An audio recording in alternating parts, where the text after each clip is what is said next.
Bapak Ibu yang dimuliakan Allah Subhanahu wa taala, ala fil jasadi mudghah, ketahuilah di dalam jasadmu itu ada segumpal. Idza saluhat, kalau dia baik, saluhal jasadu kulluh, yang lain ikut menjadi baik. Wa idza fasadat, kalau dia rusak, fasadal jasadu kulluh, yang lain ikut menjadi rusak. Di mana dia? Ala wahyal qalb, dia adalah hati. Maka yang pertama kali menghitam itu apa kata Allah? Kalla balrana, ada satu titik hitam. Ala qulubihim, ada satu titik hitam di dalam hati mereka. Ketika satu titik dibiarkan berubah menjadi dua titik, dua titik dibiarkan berubah menjadi tiga titik, 5 titik, 10, 100, 1000, maka dia pun menjadi hitam semuanya. Ketika hati sudah hitam, maka itulah azab di atas azab. Khatamallahu ala qulubihim. Setelah hati menghitam, terkunci, menular ke telinga. Wa ala sam'ihim. Setelah telinga, wa ala absarihim ghishawah. Padahal 3 itulah nanti yang akan ditanya di hadapan Allah. Inna sam'a wal basar wal fuad. Coba lihat, ketika akan ditanya, yang ditanya 3, tapi diawali dari telinga. Inna sam'a wal basar wal fuad, telinga, mata, hati. Tapi ketika terkunci, yang duluan dikunci hati. Khatamallahu ala qulubihim wa ala sam'ihim wa ala absarihim. Kalau hati sudah terkunci, telinga tersumbat, mata tertutup. Summum bukmun umyum, summum bukmun umyum, peka, tuli, bisu, apapun tak lagi masuk ke telinga. Malam ini kita menyadarkan diri kita, terlebih lagi yang berceramah, jangan kau hanya sampai menyampaikan ayat saja. Hai Abdul Samad, apakah kau yang bicara itu hatimu sudah hidup? Senantiasa merasakan diri, aku orang paling hina, aku orang paling kotor, ditempelkan kening ke lantai di tempat yang diinjak tapak kaki, mengatakan bahwa aku bukan siapa-siapa. Malam ini Kepala Kanwil BPN Provinsi, Kabupaten, saya tak bisa membedakan mana yang kabupaten, mana yang kota, mana pegawai tinggi, mana pegawai rendah, semuanya rata sama. Andai dibuat acaranya di kantor, mungkin saya segan, sungkan melihat dari seragamnya, bajunya, tapi malam ini semuanya sama. Andai tak disebut tadi Pak Kepala Kantor, Pak Kanwil, saya pun tak tahu mana Pak Kanwil, mana tidak. Fotonya ganteng pula aslinya lagi daripada foto. Artinya apa? Bahwa kalau sudah masuk ke dalam masjid, ketika engkau merasa dirimu tinggi di atas, kau bukan apa-apa, karena yang paling tinggi di badanmu pun kau tempelkan. Tapi saat kau jatuh, rendah, down, stres, kau jangan merasa rendah, karena kau tegak berdiri di hadapan Allah. Kau angkat 2 tangan, Allahu Akbar. Di dalam diri ini disebut dia dengan qalb. Kenapa disebut qalb? Orang Arab menyebut qalb qallaba, karena sifatnya berbolak-balik. Pada saat selesai salat, astaghfirullahalazim, tidak ada yang paling bersih, dia bersih. Tapi pada saat petang sore hari, yusbihu mu'minan, paginya putih, bersih, tak bernoda. Wa yumsi kafiran, petangnya hitam. Makanya dari pagi dibersihkan. Salat subuh bersih, salat zuhur bersih, condong matahari salat asar bersih, tenggelam matahari salat maghrib bersih, sempurna gelap malam salat isya bersih, tengah malam bangun tahajud munajat, di tengah malam orang tertidur. Wa tusalli bil laili wan nasu niyam, engkau tegak di waktu malam, di saat orang semua sedang tenggelam dalam lelap tidur panjang, tapi engkau menangis meratap mengenang dosa begitu banyak. Sab'atun yuzilluhumullah, di antara 7 yang mendapatkan naungan Allah. Yauma la zilla illa zilluh, hari itu tak ada naungan kecuali naungan Allah. Di antara yang mendapatkan naungan itu adalah rajulun zakarallah, orang yang berzikir, munajat, muhasabah diri di tengah malam, sunyi, sepi, fafadat ainahu, menetes air matanya. Berapa banyak sudah harta dititipkan Allah, berapa kupakai untuk zakat, wakaf, infak, sedekah, wasiat, hibah, ghanimah, harta rampasan perang di zaman Nabi. 7 harta yang akan menolong di hadapan Allah, 1 pun tak dipakai. Umur diberikan Allah 40, 60, 70. Berapa yang kupakai untuk menolong agama Allah? Berapa yang kupakai untuk mengingat Allah? Mata, tangan, telinga, kaki akan diminta tanggung jawab di hadapan Allah. Al-yawma nakhtimu ala afwahihim, mulut terkunci, wa tukallimuna aydihim, tangan akan bicara, wa tashhadu arjuluhum, kaki akan bersaksi di hadapan Allah. Siapa yang bisa menolong waktu itu? Kalau pernah tangan ini saat punya kekuasaan, 1 coretan tanda tangan bisa mempermudah urusan masjid. Sebutir kekuasaan yang dititipkan Allah bisa dipakai menolong agama Allah. Itulah yang akan menolong di hadapan Allah. Apa yang disampaikan malam ini, semua biaya pengurusan masjid 0. Itulah sesungguhnya yang akan menolong di hadapan Allah. Adapun harta yang disimpan, tabungan, deposito, tanah, rumah, kendaraan, semua akan tinggal menjadi harta warisan. Istri mengambil 1/4 kalau ada anak. Kalau tak ada anak, istri mengambil 1/8. 1 miliar 125 juta bulan untuk istri. Kalau dia tak tahu hukum gonogini. Kalau dia tahu gonogini, dia tuntut ke pengadilan, dipotong lagi menjadi 2. 500 untuk dia. Dari yang 500 dapat lagi dia 75. 575 bulan untuk dia. Sisanya 425 diambil anak laki-laki 2 kali bagian anak perempuan. Lalu yang kita bawa mati apa? Dulu dibangga-banggakan, dihormati, dimuliakan. Yang kami muliakan Al-Mukarram, Al-Ustad. Tapi pada saat tiba masanya, yang kita bawa tak lain tak bukan innallaha la yanzuru ila ajsamikum. Allah tak menengok badan, fisik, bentuk tubuh, baju. Ini sampulnya saja. Wala ila suwarikum, Allah tak menengok rupa, wajah.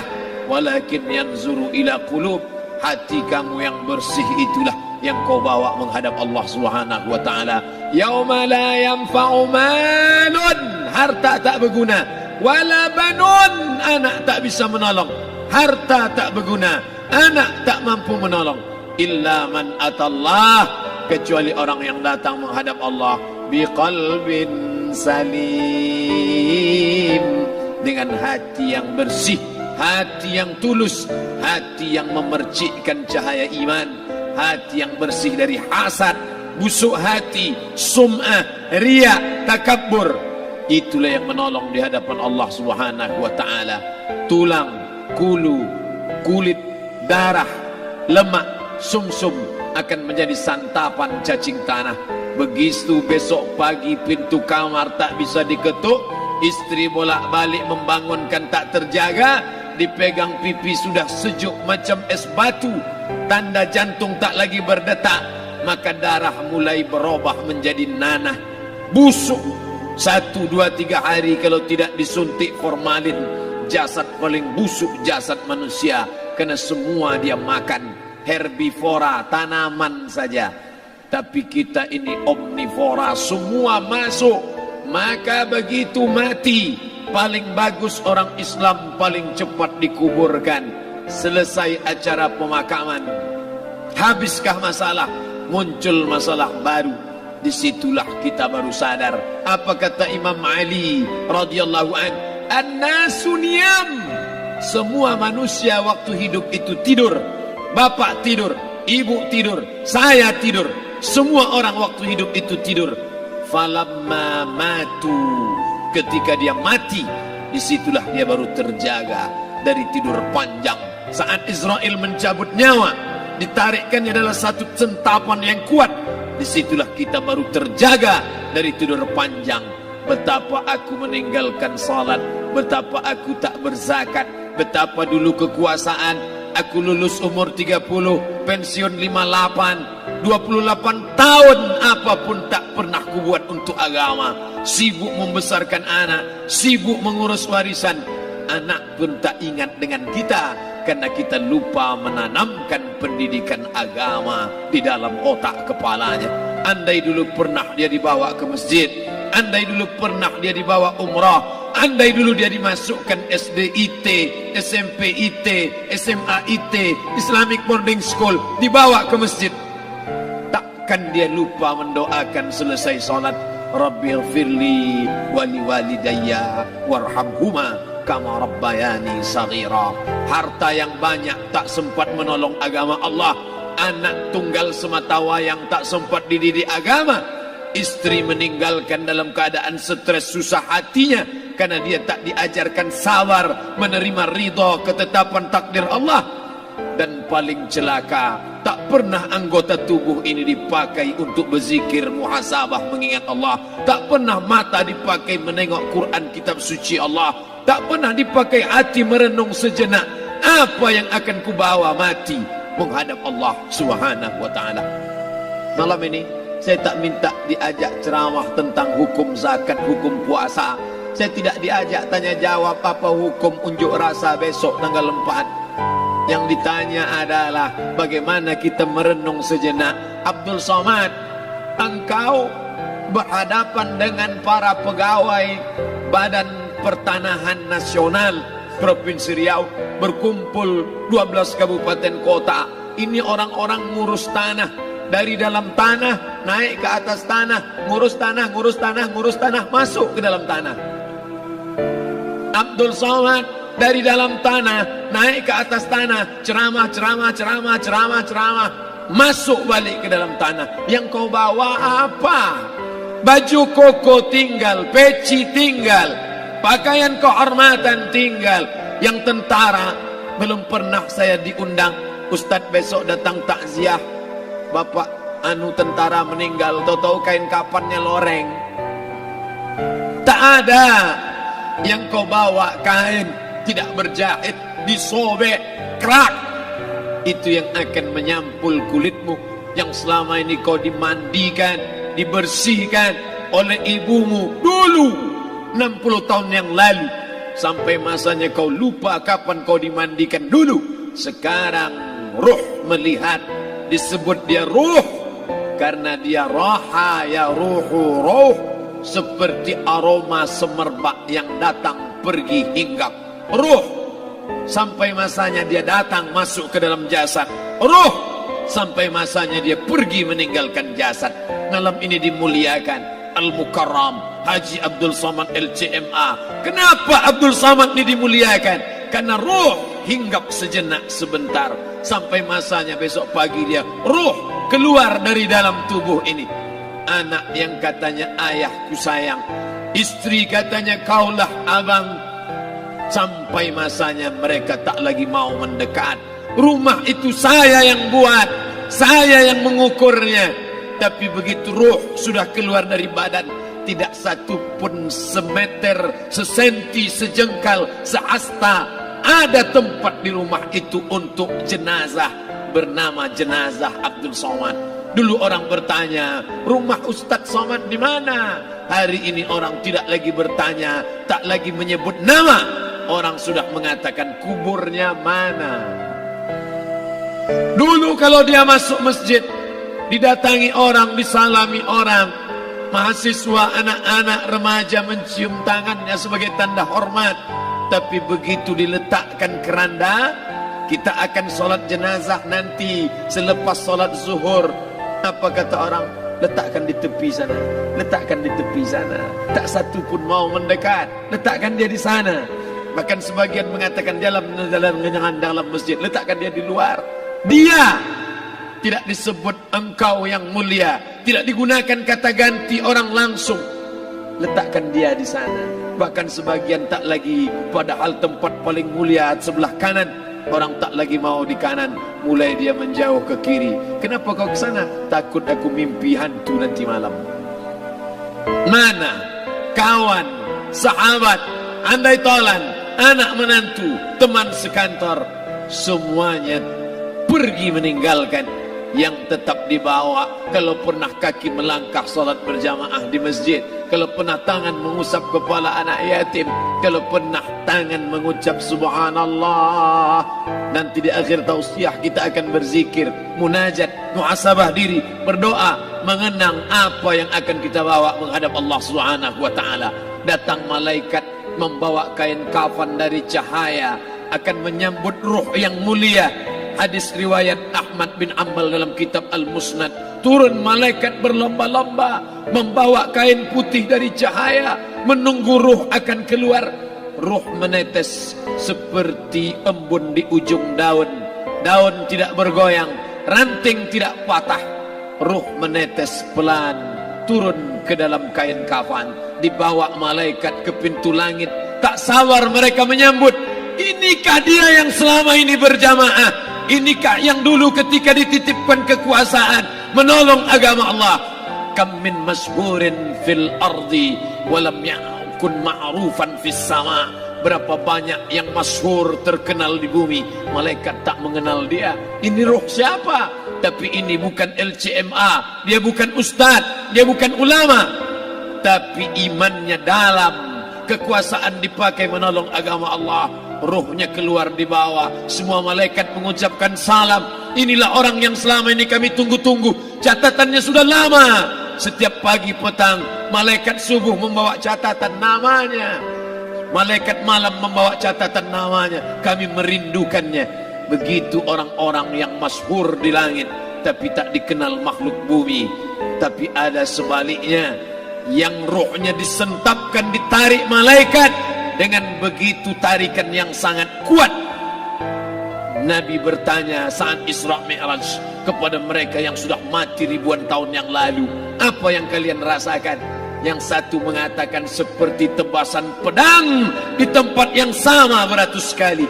Yang satu mengatakan seperti kambing yang dikuliti hidup-hidup. Yang satu mengatakan seperti mata kail pancing ditarik dari kulit yang basah. Maka kita berdoa setiap selesai salat, Allahumma hawwin alaina, ringankan kami ya Allah, fi sakaratil maut, di saat sakaratul maut yang amat sangat menyakitkan itu. Dan mereka yang pergi tak pernah kembali, mereka yang mati tak pernah bercerita, kecuali hanya kepada Sayyidina wa Maulana Muhammad sallallahu alaihi wasallam. Di saat malam pertama di tempat yang gelap, di tempat yang tak pernah diimpikan oleh orang, tapi kita tetap melewati dan merasakannya. Perlahan-lahan cacing tanah, ular-ulat kalajengking akan menggerogoti kulit yang selama ini dimandikan, selama ini dipakaikan sampo yang mahal, selama ini dioleskan pelembab yang lembut. Tapi ternyata sebelum roh keluar jasad, setelah keluar, dia hanya akan menjadi santapan cacing tanah, hancur berkeping hari demi hari. Yang pertama kali membusuk adalah mata, karena dia berisi cairan. Cairan ini mengering, busuk dan berlubang. Lalu kemudian usus sebulan di dalam tanah, mulai dia menggelembung masuk angin dan dia meletus pecah. Cacing-cacing tanah mulai datang menggerogoti, memakan. Habis lemak, tulang, kulit, bulu, sumsum, darah, jantung, empedu, limpa, buah pinggang. Habis semuanya, tinggal tulang-tulang yang memutih, dimakan oleh tanah, ditelan oleh massa, sampai akhirnya Asi bin Wa'il membawa tulang yang kering itu kepada Nabi Muhammad, baginda Sayyidina wa Maulana Muhammad. Ya Muhammad, ayuhyi rabbuka hadzal izam, sanggupkah Tuhanmu menghidupkan tulang yang kering ini? Nabi diam tak menjawab, sampai akhirnya datang Jibril alaihi salam membawakan wahyu. Qul, katakan kepada dia. Ayat ini dibaca malam Jumat, Bapak Ibu semua hafal. Kita baca, Qul yuhyiha allazi ansha'aha awwala marrah wa huwa bikulli khalqin alim. Jangan lupa subscribe, like, and share.